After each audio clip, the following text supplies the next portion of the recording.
сенің артыңда бір осы сахна артында. Сахна артында орындық бар.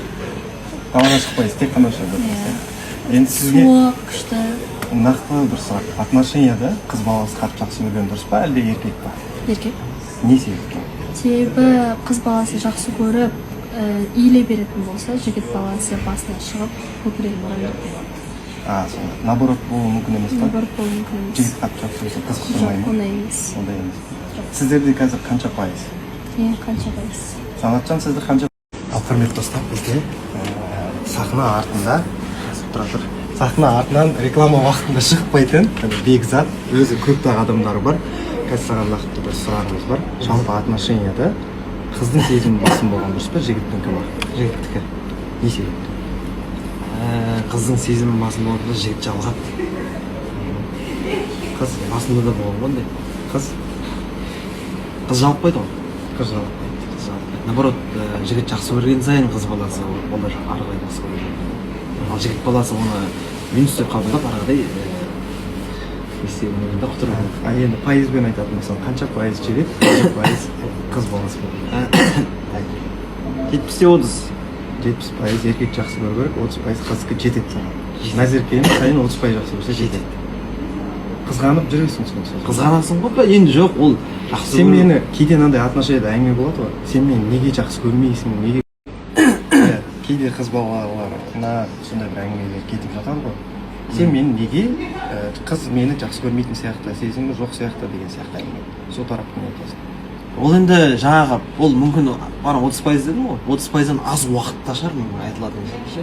Әйтпесе 30% еркекті ғой негізі қыз баласын жақсы көргені. Саған жетеді, иә? Иә, ол 30% ар жағында қалған пайыздар басқа біреу жақсы көреді деген сөз емес қой. Жоқ, дұрыс. Сен 70% жақсы көресің. Иә, мен 70% жақсы. Дәл қазір сондай ма? Дәл қазір екеуміз 60-та 40-пыз. Мен көбейту керек пе тағы да. Сенікі 60. Менікі 60. Или Назеркенікі. Ал, ассалаумағалейкум, қайырлы күн, қалайсыздар? Бүгін бізде сұрақ жауап айдарында ең алғашқы Адилжан. Ассалаумағалейкум. Енді кешеде өзің эфирді көріп жаттың. Жалпы енді өзіңнің ойыңнан бір сұрақ қойсам саған. Отношенияда қыздың сезімі басым болған дұрыс па, жігіттің?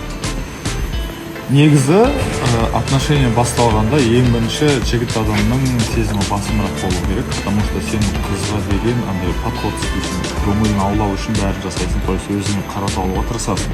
Уже бірақ үйленіп, семьялы, бала шағалы болған кезде мен өзім айтқан болатынмын, еркек адам әйел қалай болсын, шығып жұмыс істеп, мысалы ақша тауып деген сондай добытчик болу керек. Ол мысалы әйелің жанында жүріп, болмаса жанынан шыққысы келмей, үйден басқа жаққа барғысы келмей, ол қате деп ойлаймын. Наоборот, сол кезде уже еркек адам махаббатқа емес, уже семьямды асыраймын деп уже басқа жақта ойлану керек. То есть уже үйлен. Я енді сен қазір айтып жатсың ғой, сен семьяға кетіп қалдың да. Ол кезде емес, дәл қазір отношения басталған кезде қайсының сезімі басым болады? Негізі, мне кажется, егер шын жақсы көріп тұрса, бір-біріне деген сезімдер шынымен шынайы болса, бар болса, мне кажется, 50-50 болу керек сияқты. Потому что уже біреуінікі басым, біреуінікі төмен болса, уже былай қараған кезде акцент уже басқа жаққа беріліп кетеді. Екі жақта бір-біріне 50% взаимно болу керек деп ойлаймын. Ал бізде келесі, енді Әділжанның ойын білдік, келесі бізде Гүлбира. Қыздың да ойы маңызды. Жалпы отношенияда сен үшін жігіттің немесе қыздың сезімі басым болу керек. Қайсының сезімі басым болу керек? Менің ойымша жігіттің сезімі басым болу керек сияқты. Өйткені қыздың сезімі басым болып кетсе, жігіт ол нәрсені көтере алмай құтырып кетеді. Ал наоборот болса ше, қыз да құтырып кететін кездер болуы мүмкін ба? Негізі шындығына келгенде, иә, қыз да құтырып кетуі мүмкін. Сол үшін? Сол үшін тең болғаны дұрыс. Екі сөйлемесеңізсіз, не қылдыңыз өзі? Жоқ, негізі если да былай, егер біреуінікі басым болатын болса, онда жігіттікі басымырақ болған дұрыс. Негізі да. Әрине енді сіздер өздеріңізге удобный вариант ұстап аласыздар ма? Жоқ, олай емес, қыздар қатты құтырып кетпейді негізі. Жігіттер қатты құтырып кетеді, қыздың сезімі басым екенін десе, білгенін істеп, бұл менен қайда кетеді деп жүреді да. Сол үшін бәрібір де кішкене қаттырақ жігіт жақсы көру керек деп ойлаймын. Жігітіңіз сізді қатты жақсы көру керек, сіз оны сәл-сәл, иә? Ал енді біздің арамызда 19 жастағы жас жігіттің де ойын біле кетейік. Ал енді Абылай, отношенияда сен үшін қыздың немесе жігіттің сезімі басым болды. Қайсысың? Қайсыныкі? честно айтайын ба? Иә. Менің ойымша еркек адам басым болу керек деп ойлаймын. Солығын айтқанда. Мен сол ойлаймын. Не үшін? Білмеймін енді. Жалпы қыз ұнатып қалса көп қаттырақ ұнатса бір еркектер бір айтсам болады құтырып кетеді иә бүйтіп әйгіп кетеді короче сол үшін всегда жігіт қаттырақ жақсы көреді деп ойлаймын әрқашан өзінің қызын қуантып жүру керек деген ой менде. Қыздың сүйгені өзінің соры ғана деген. Сол иә соны айта алмай тұрмын ғой сонша ұмытып қалған сол сөзді жалпы айтқанда сол. Сен қалай ойлайсың? Сен қалай ойлайсың? Менікі сосын айтамыз. Ал енді Абылайдың жақын досы жобадағы өзінің жақында ғана қызын тапқан. Енді бұның ойы маңызды біз үшін. Жалпы Диас, сен үшін отношенияда қыздың немесе жігіттің қайсының сезімі басым болу керек? Менің ойымша жігіттің деп ойлаймын. Себебі? Себебі енді қыз жақсы көріп қалса жігіттен ал. Қалай? Қыз жігіттен көп жақсы көріп қалса негізі менің ойымша дұрыс емес. Өйткені түсіндіру қиын, просто енді өзің де білесің. Жігіт құтырып кетеді іште мені. Құтырып кетеді ол. Кеше мен құтырып кетсем басамда. Жоқ ол тұрса жоқ, жалпы айтып отыр. Жалпы негізі жігіт кішкене өз-өзінен не болып қалады да, ойымен жақсы көреді ғой деп қателіктер көп ойлап. Қыз, сен оны жақсы көріп қалсаң, қыз құтырып кетеді деп ойламайсың. Жоқ. Ойламайсың. Жігіттің мысы баса тұрпайды. Мыспен алады. Ал енді келесі біздің кәдімгідей кеше көңіл күйі түскен Бақдәулет. Бақдәулет қалайсың, жақсы ма? Всегда жақсымын. Жақсы болсаң, енді саған мынадай сұрақ. Жалпы отношенияда сен үшін жігіттің ба немесе қыздың ба көңілі қайсы сезімі басым болу керек? Жігіт. Қыз. Жігіт жақсы көрсе, бәрін істеу керек қой негізі. Істеу керек. Иә. Жігіттікі басым болу керек болды. Жігіттікі басым болу керек, қыз сәл ұнатса болды ғой. Ал процентпен айтайықшы, 100-ден қанша жігіт қанша пайыз, сен қанша, қыз қанша пайыз? Жігіт 70, қыз 30. 30 жетеді саған.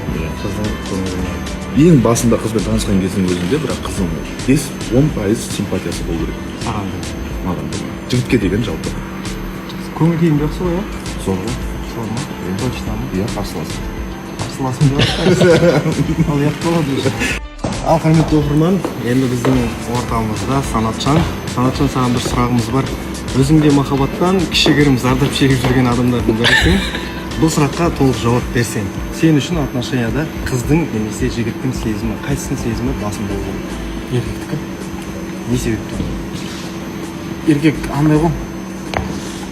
Еркек сүйген алады, қыз сүйген қалады дейді ғой. Еркек сүю керек деп ойлаймын мен өзім. Еркек сүйсе до конца апарады. Егер бұл әшейін мысал ретінде айтып жатырмын. Мерей сені 30% сүйіп, сен оны 70% сүйсең, сол саған жетіп кетті ме? 30% дейсің ба? Болады негізі, бірақ қыздың сезімін аша алатын еркек қой. Аша алатын еркек. Ал бір пример келтірейін, қыздың сезімін аша алатын еркек дейді. Кеше ортада болған жағдайда Бақдәулет неге аша алады? Бұл жерде қыздың сезімі басқа жақта болып тұр ғой. Қыздың көңілі балада. Ал енді қыздың да ойы маңызды демекші, Дәулетбике, жалпы сізге бір сұрағымыз бар. Отношенияда жалпы сіз үшін жігіттің сезімі басым болған дұрыс па, әлде қыздың ба? Екеуінің де сезімі болғаны дұрыс, бірақ басымыраққа келетін болса, жігіттікі болу керек. Себебі біз қыздар жақсы көріп қаламыз да, бірақ жігіт жақсы көрмесе, түбінде ол жігіт қарамай кетеді. Ол нәрсе өзінің басынан өтті. Ал өтті ма? Тура мен де солай сияқты. Егер пайызбен алып есептейтін болсақ, 100%-дан қанша пайыз еркек жақсы көреді, қанша пайыз? Басымырақ болу керек, 70% еркек, 30% қыз жақсы көрген дұрыс. Ал егер былай алып қарасақ, екеуі де бір-бірін жақсы көріп, баланста болғаны өте жақсы.